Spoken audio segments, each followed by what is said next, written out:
فرح عباس المشكر عيده من يشوف الحرب تكثر توسطنا ونشبه الموت إلى حمار وصاح الحرب تحلى من تكثرين أجنح فوق روجه وصرخ بالقوم وشق صفوفها وطشر الصمصوم نكث رمحه عليها وصاح هاليوم أراويكم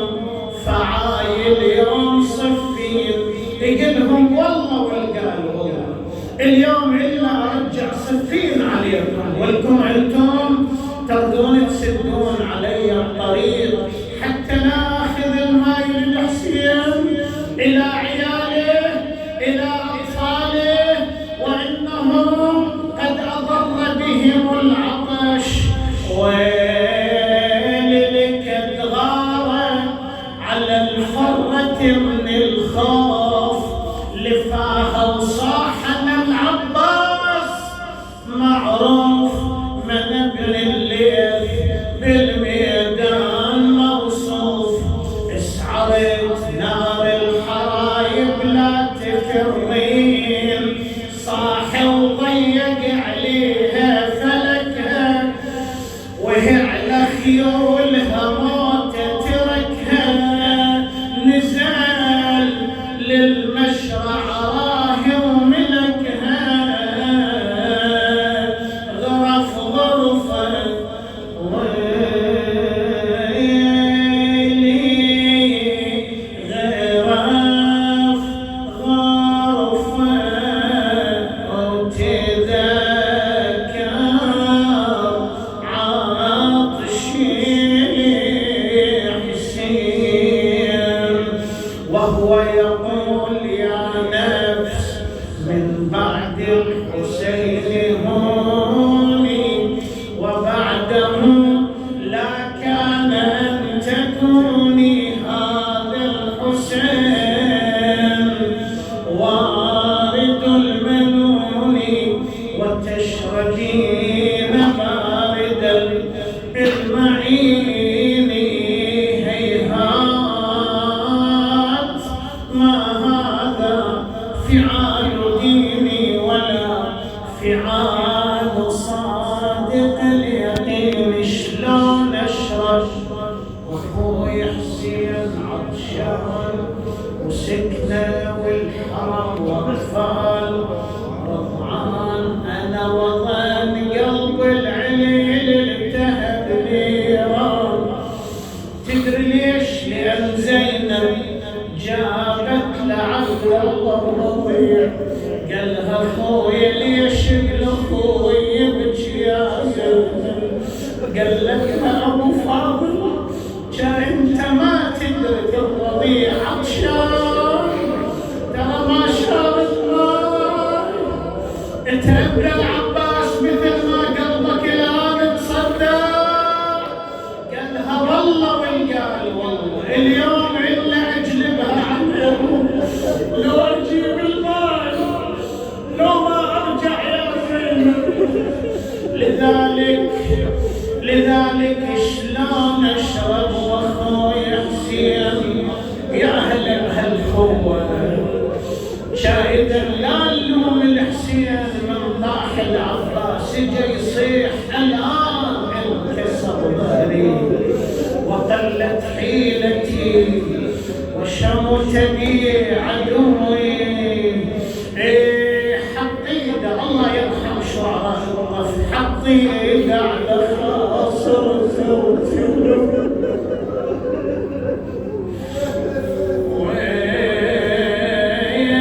ويلي حط ايده على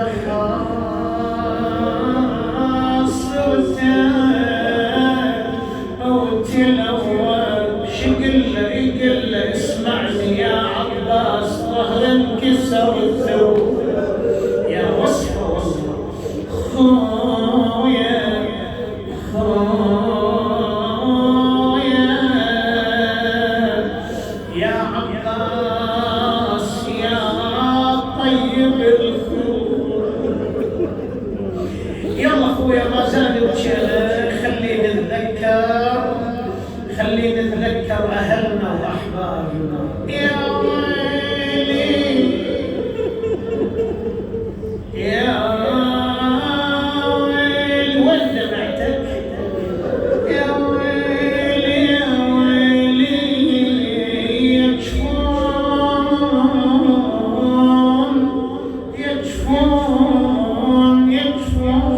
ترى جفون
الأرض مرة اسمع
بحق سيدنا